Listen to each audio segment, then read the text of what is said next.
फुर्सत की सलाह। अब फुर्सत तो हम बहुत ज्यादा खर्च करके आए हैं, काहे से 2 हफ्ते से दफ्तर से थे गायब। तो पहली सलाह तो यह है कि छुट्टी के साथ यदि आपके बॉस किसी भी किस्म के गिल्ट को एसोसिएट करना चाहें तो आप इसको नत्थी मत होने देना। छुट्टी लेना आपका अधिकार है। जाहिर सी बात है आपके ऊपर दफ्तर में तमाम जिम्मेदारियां होंगी, अगर आप व्यवसाय में हैं तब भी, विद्यार्थी हैं तब भी, तो उनका आप ख्याल रखें ताकि हे बाहर चीजें ना हो जाएं आपकी गैर मौजूदगी में। समय समय पर छुट्टियां लेते रहें, और जितना ये बात मैं आपसे कह रहा हूं उतना ही खुद से भी कह रहा हूं। छुट्टियां लेते रहें, नक्शा उठा के नई नई जगह देखते रहें, और जब देखने जाएं तो निरखते समय ये दबाव ना हो कि इसको किसी भी किस्म से सायास दर्ज करना है। ये मेरे साथ होता है कि मैं कहीं किसी सो कॉल्ड पर्यटन स्थल पर गया तो अरे यहां किस कवरेज के लिए आए हैं, या मॉल में भी लोग पूछ लेते हैं अच्छा कोई इंटरव्यू है क्या।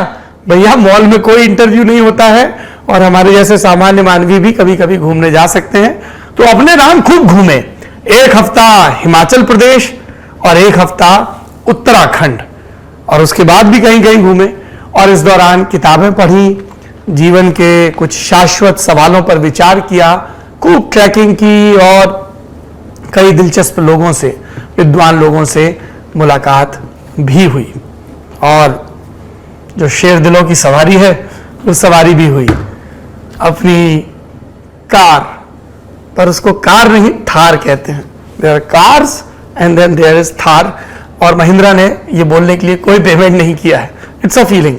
बुलेट वाले समझ सकते हैं, और भी बचपन में शायद रेंजर साइकिल वाले समझ सकते होंगे, एकदम सॉलिड सी थी। अभी इसका जिक्र आएगा फिर से। बहरहाल किताबों की बात करते हैं, और एक सीरीज की बात करेंगे, द लास्ट किंगडम नाम है उस सीरीज का। 4-5 सीजन की है, खत्म ही नहीं हो रही है, और वो यूथ्रेड रैग्नार सन ससुरे पिले पड़े हैं, यूथ्रेड ऑफ बेबनबर्ग। तो हमको मित्रों ने सलाह दी तो हम समय निकाल के बीच से वो भी देख रहे हैं, पर किताबें आपको रेकमेंड करूंगा।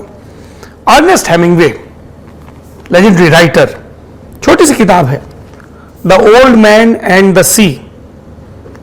ये मेरी कॉपी तो एरो बुक्स की है छपी हुई, और मेरे जीवन में जो कई गुरु हैं उनमें से एक गुरु हैं राइटर और कमाल के अनुवादक भी, कवि भी, अशोक पांडे, हल्द्वानी में रहते हैं, और उन्होंने पहाड़ का एक सफर तय करते समय इसकी कहानी सुनाई। मैं आपको बहुत मूल कहानी बता देता हूं, बाकी के सबक आपको किताब पढ़ के समझ में आएंगे। एक बुजुर्ग है, मछुआरा है, कई दिनों से मछली नहीं पकड़ पाया है। एक बच्चा है जो उसका इंटर्न था, लेकिन बच्चे के बाप को लगा कि अब इस बुजुर्ग में ताब नहीं बची है, तो वो कहीं और चला गया है। फिर एक रोज तमाम तानों के बीच नाउम्मीदी को डुबोने की कोशिश करता हुआ वो समंदर में फिर जाता है। इस दफा बहुत बड़ी मछली उसको हाथ लगती है, लेकिन अब मछली का संघर्ष है कि वो तट तक ना आए जाल में फंस के, और उस अकेले बुजुर्ग का संघर्ष है। और फिर कुछ और मछलियां आती हैं, उस बुजुर्ग और उस बड़ी मछली के बीच का संवाद चलता है, और आखिरी में कुछ कुछ होता है। नहीं, nothing to do with Karan Johar, sorry for the bad use of words, पर यह किताब आपको जरूर पढ़नी चाहिए। दूसरी किताब, ये भी बहुत पतली किताब है, क्विक रीड, अमिताभ घोष की किताब है, ज्ञानपीठ पुरस्कार भी मिल चुका है। अंग्रेजी भाषा में ज्ञानपीठ पुरस्कार पाने वाले पहले भारतीय हैं वो, और पुरस्कार भी वैसे भी भारतीय है। ये हार्पर से किताब छपी है, the living mountain, a fable of our times. एक पहाड़ की तलछटी है, एक घाटी है जहां लोग रह रहे हैं, सुकून से खूब मेहनत करते हैं, पहाड़ को देवता मानते हैं, बुजुर्गों की बताई कहानियों पर अमल करते हैं, और उससे जो वन उत्पाद निकलते हैं उनके सहारे जीविका चलाते हैं, और भी कुछ खेती बाड़ी करते हैं। फिर कुछ कारोबारी आते हैं, देख कर जाते हैं, उनकी उत्सुकता लालच में तब्दील हो जाती है। फिर जब कारोबारी आते हैं तो शक्ति के साथ आते हैं, बंधक बनाते हैं, गुलाम बनाते हैं, पहाड़ पर कब्जा करते हैं, और गुलामी को उनके दिमाग में पैबस्त कर देते हैं। लेकिन एक रोज ये कौम गुलामी का जुआ उतार देती है, लेकिन अब पहाड़ के प्रति इसकी नजर बदल गई है। ये भी पहाड़ को फतेह करना चाहते हैं। किस कीमत पर? जरूर पढ़िएगा ये किताब, शायद प्रकृति के प्रति हमारी धारणा में कुछ बदलाव हो, क्योंकि हमें नेचर को नहीं बचाना है, लाखों करोड़ों वर्षों से वो चला आ रहा है, हमें खुद को बचाने की चिंता करनी है। तीसरी किताब यह राजकमल से आई है, विलायत के अजूबे, मिर्जा शेख एहतसामुद्दीन की यह किताब है। मिर्जा 18वीं सदी में बरतानिया हुकूमत से बात करने के लिए गए थे। क्यों गए थे? मुगल बादशाह को लगा कि अगर अंग्रेज सैनिक उनकी रखवाली करेंगे तो मुगल दरबार में उनकी जान बची रहेगी। उन्होंने गुजारिश की रॉबर्ट क्लाइव से। अब क्लाइव चालाक आदमी था, उसने कहा आप 1 लाख अशरफियां और एक चिट्ठी लिखो ब्रिटेन के बादशाह को, अगर वो अनुमति दे दें तो ऐसा हो जाएगा। अब वहां पर इनके केस की पैरवी के लिए एक अंग्रेज अधिकारी को भेजा गया, साथ में मिर्जा को भेजा गया, लेकिन क्लाइव ने वो चिट्ठी तो उस अंग्रेज अधिकारी को दी ही नहीं। कहा जब अशरफियों का भुगतान हो जाएगा तब देंगे। तो जाहिर सी बात है कि ब्रिटिश सम्राट से मिर्जा की मुलाकात नहीं हो पाई, पैरवी नहीं हो पाई, और यहां तो ताश के पत्तों की तरह मुगल बादशाह, जितने भी बादशाह रह गए थे वो दिल्ली से पालम तक के फेंटे जाते रहे। पर मिर्जा ने इस दौरान यूरोप घूमा और वापस आके अपने किस्सों को लिखा। इधर एक ये नया चलन चला है जो कि बहुत स्वागत योग्य है। अनुवाद में मेरी आस्था बहुत है, इतना विपुल साहित्य है अलग अलग भाषाओं में, भारत की अलग अलग भाषाओं में, उन सब का दूसरी भाषाओं में आवागमन हो, अनुवाद हो। उसी क्रम में ये फारसी में लिखी किताब का ये अनुवाद आया है। असगर फजाहत हिंदी के विद्वान कहानीकार, अध्यापक भी, उन्होंने इसकी भूमिका लिखी है। I will strongly recommend this book. चौथी किताब, क्या कमाल का आदमी, हमारे आपके बुजुर्ग ओगिलवी के international creative head Piyush Pande, उनकी ये दूसरी किताब है। मैं इसलिए पहली किताब भी लाया हूं। आप में से कई लोग पूछते रहते हैं ट्विटर के इनबॉक्स में, किताबें बताइए किताबें बताइए। मैं रोज हर हफ्ते नेता नगरीन किताबें बताता हूं भाई। कई लोग कहते हैं इसकी भी लिस्ट मेंटेन कर दीजिए, सब काम हमसे ही करवाओगे। अरे कोई थोड़ा सा जागरूक दर्शक कर दे, हम शेयर कर देंगे। पेंडेमोनियम, ये पेंगुइन से उनकी किताब आई थी 3-4 बरस पहले, कमाल की किताब थी, जिसमें उन्होंने अपने लिखे या अपने नेतृत्व में बने तमाम चर्चित टीवी कैंपेन्स के बारे में बात की थी। फिर चाहे वो मिले सुर मेरा तुम्हारा हो, चाहे वो अब की बार मोदी सरकार हो, चाहे वो कुछ खास है हम सभी में कुछ खास, जिंदगी में से बहुत सारे देश, छुक छुक छुक छुक रेलगाड़ी, ऐसे कई कैंपेन हैं, जलेबी वो धारा वाला कैंपेन, उन सब के पीछे की कहानियां, वो वोडाफोन के जूजू वाले कैंपेन, इनको पैंडेमोनियम में बताया था पीयूष पांडे ने। अब ये दूसरी किताब आई है, जल्द ही कोशिश करेंगे इस पे किताब वाला भी करें, ओपन हाउस। तो इसमें पीयूष पांडे ने लोगों से सवाल मांगे, सब तरह के सवाल हैं। एयर के बिजनेस में जाने वालों को क्या करना चाहिए, स्ट्रेटजी कैसी बनानी चाहिए, ऐसे सवाल भी हैं। ऐसे सवाल भी हैं कि आप अपनी मूंछों का ख्याल कैसे रखते हैं, क्या आप इसमें वैक्स लगाते हैं, क्या आप इसमें तेल लगाते हैं, कितनी दफा कंघा करते हैं, सब तरह के सवाल हैं। आपको आनंद आएगा किताब को पढ़ के। मैं कुछ 1-2 सवाल आपको बता देता हूं। How do you sell a warm blanket in a city like Chennai? आप एड गुरु हैं, बताइए चेन्नई में जहां गर्मी होती है और आर्द्रता बहुत होती है, वहां आप कंबल कैसे बेचेंगे? पीयूष पांडे का जवाब है, मैं वहां लोगों को नहीं, सबसे पहले बर्फ बेचने वालों को कंबल बेचने की कोशिश करूंगा। अगर मैं उन्हें यह समझा सका कि जिन मशीनों में, जिन डब्बों में वो बर्फ रखते हैं उसके मुकाबले कंबल ज्यादा देर तक उनकी बर्फ को सुरक्षित रख पाएगा, it will be a better insulator, तो शायद मेरा काम चल निकले। उसके बाद उनसे पूछा गया कि जो क्विकेस्ट कैंपेन है जो आपने बिल्ड किया हो, और फिर वो उस व्यक्ति का जिक्र करते हैं जिन्होंने इसका फॉरवर्ड भी लिखा है, रवि बजाज ऑटो के सर्विस सर्वा और राहुल बजाज के बेटे। तो बताते हैं साहब, पल्सर मोटरसाइकिल लॉन्च होने वाली थी, पुणे में प्रेजेंटेशन था, उनका दफ्तर था और हमारी पूरी टीम गई। 3-4 अलग अलग तरह के कैंपेन बिल्ड हुए और उस कैंपेन को प्रेजेंट करने के जो तौर तरीके होते हैं, क्रिएटिव, जिंगल लाइन, ये वो सब चीजें लेकर गए। रास्ते में चाय पीने रुके, वहां पर कुछ नजर आया और ख्याल आया पीयूष पांडे को जो लीड कर रहे थे इन सबको, और इन्होंने वो सारे कैंपेन कार में ही छोड़ दिए। जब प्रेजेंटेशन देने गए बोले भैया ये तो नहीं चलेंगे, और वहां जाके बोल दिया मिस्टर बजाज को ईमानदारी से कि भाई अगर आपको वो देखना है जो हम पीपीटी और सब चीजें बना के लाएं तो वो दिखा सकते हैं, पर हमारे पास उससे भी बड़ा एक आइडिया है। फिर उस आइडिया पे बात शुरू हुई। हिंदुस्तान में चीजों के साथ जेंडर अटैच करने का जो बेढप तरीका है उस पर बात शुरू हुई कि यहां पे स्कूटर मेल है लेकिन मोटरसाइकिल फीमेल है, मोटरसाइकिल आ रही है, ये किसकी बाइक खड़ी है। तो इन्होंने जो कैंपेन बिल्ड किया पल्सर की डिजाइन को देखते हुए, जब वो लॉन्च हो रही थी तो उन्होंने इसका जेंडर बदल दिया। उन्होंने कहा होगी मोटरसाइकिल फीमेल लेकिन पल्सर को हम बहुत ही मैनली चीज की तरह प्रेजेंट करेंगे। यहां पे उन्होंने कैविएट भी दी, महिलाओं से माफी मांगते हो कि भाई इसके पीछे वो मेल शॉपलिस्टिंग मत देखे, पर हमें उस समय वही एक पिच लगी जो एसोसिएट होती है।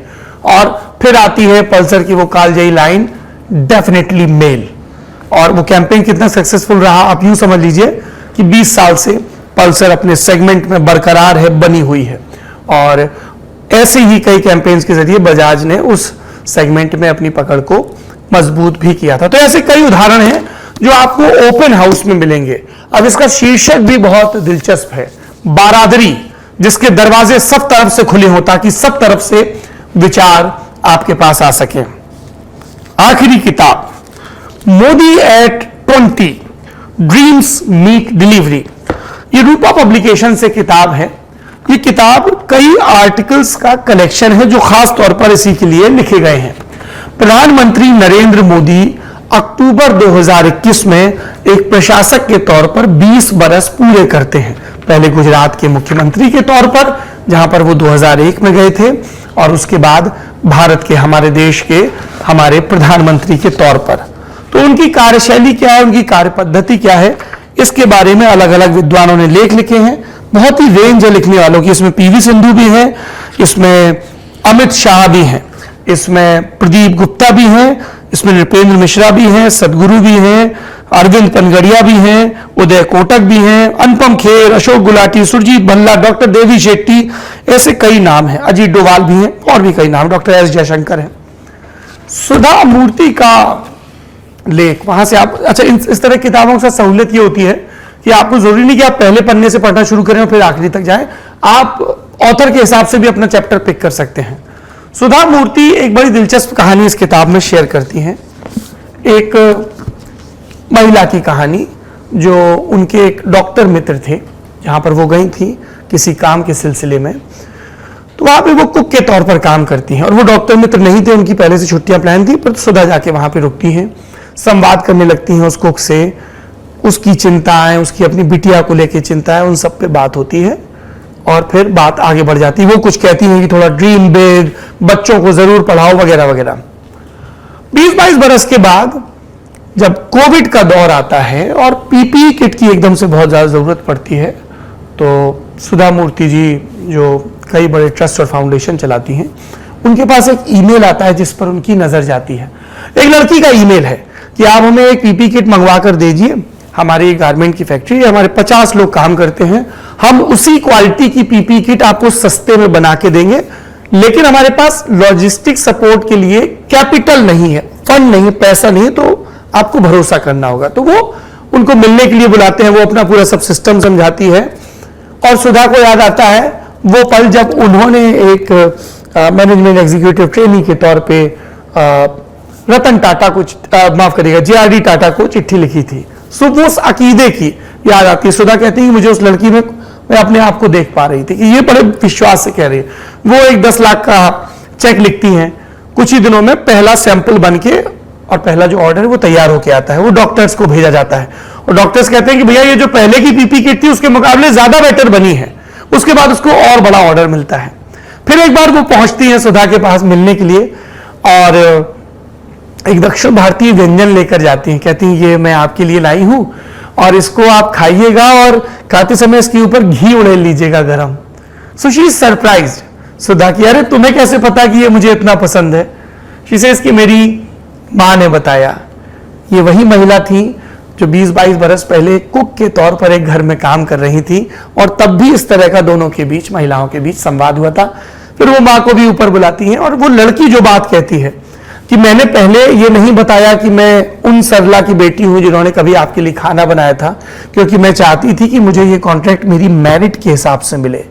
सुधा Murty talks about this zeal of Indians, और फिर वो आगे बताती हैं कि नरेंद्र मोदी के दौर में किस तरह से यूनिकॉर्न्स चाइना से ज्यादा इंडिया में हो रहे हैं और एक नए किस्म की ऊर्जा है जो महसूस की जा रही है। तो इस तरह के कई आर्टिकल्स हैं। आपकी प्रधानमंत्री से या किसी भी नेता से राजनीतिक इत्तेफाकी या ना इत्तेफाकी हो सकती है, पर राजनीति के विद्यार्थी के तौर पर मेरा मानना है कि हमें अपने वक्त के और वक्त से पहले के नेताओं के बारे में खूब अध्ययन करना चाहिए। पढ़ते रहिए, पढ़ाते रहिए। हमारे एक मित्र हैं, ऑस्ट्रेलिया में रहते हैं, असल में मुजफ्फरनगर के रहने वाले हैं और वहां का बड़ा कमाल का पतीसा भी लेकर आए। वो पूछ रहे थे, एक बात बताओ भाई साहब, ये जो नेता नगरी में किताबें बताते हो, इसमें से एक आध पढ़ते भी हो? तो आई वॉज सरप्राइज्ड, क्योंकि जो लोग आते हैं किताब वाला में, उनको ये रहता है कि भाई इसने तो पढ़ रखी किताब। कुछ एक ऐसे भी होते हैं जो कहते हैं कि अच्छा ऐसा करते हैं, आपको ना नोट्स भेज देते हैं अपनी किताब के, तो आपको इंटरव्यू करने में सहूलियत रहेगी। तो हम उनसे कहते हैं कि भाई किताब नहीं पढ़ेंगे तो इंटरव्यू नहीं होगा, और किताब पूरी पढ़ के ही होगा। खैर, तो हमने कहा यार पढ़ता हूं। बोले नहीं, पूरी पढ़ते हो, ऐसे तो नहीं मोटा माटी पॉइंट्स और 2-4 रिव्यू पढ़ लेते हो? तो ऐसा नहीं है। तो फिर उनका जो यक्ष प्रश्न था, जो आप में से कई लोगों का भी होता है, कैसे पढ़ लेते हो? बहुत सिंपल है गुरु, बहुत ज्यादा सिंपल है किताबें पढ़ना। अगर आपको लग रहा है कि कोई किताब बहुत मोटी है, तो उसको छोटे छोटे चैप्टर्स में ब्रेक कर लो। नियम बना लो, 10 पन्ने पढ़ के सोओगे, 20 पन्ने पढ़ के सोओगे, सुबह जल्दी उठ के पढ़ोगे। मोबाइल से सावधान, जैसे दरवाजों के बाहर लिखा होता है ना, कुत्ते से सावधान, या कई लोग कहते हैं रिश्तेदारों से सावधान, या फलाने से सावधान, ढिकाने से सावधान। मोबाइल को दूर रखिए, एकाग्रचित होकर एक अच्छी जगह बैठिए, अपनी दिलचस्पी के विषय की किताब उठाइए, क्योंकि आप जब दिलचस्पी का काम करते हैं तब घड़ी पर आपकी नजर नहीं जाती है। और मैं तो पेंसिल लेके बैठता हूं, आप मेरी पढ़ी किताबों को देखेंगे तो जगह जगह पन्ने मुड़े होंगे और उन पर मार्किंग होगी। होते हैं कुछ प्यूरिटन्स की किताब को गंदा नहीं करना चाहिए, हमारी किताब है, हम भरपूर नोट्स बनाएंगे, भरपूर गंदा करेंगे, आप अपना देख लो। कुछ और भी होते हैं चुगत जो कहते हैं पढ़ ली अब हमको दे दो, मतलब तुम सोया चाप खाने में पैसा खर्च करोगे। ये मुल्क सोया चाप खाने में लगा हुआ है, दुनिया जहां की चीजों पर पैसा खर्च करोगे, लेकिन किताब पे पैसा खर्च करने के नाम पे तुम फटाक से मांगने पर उतर आओगे।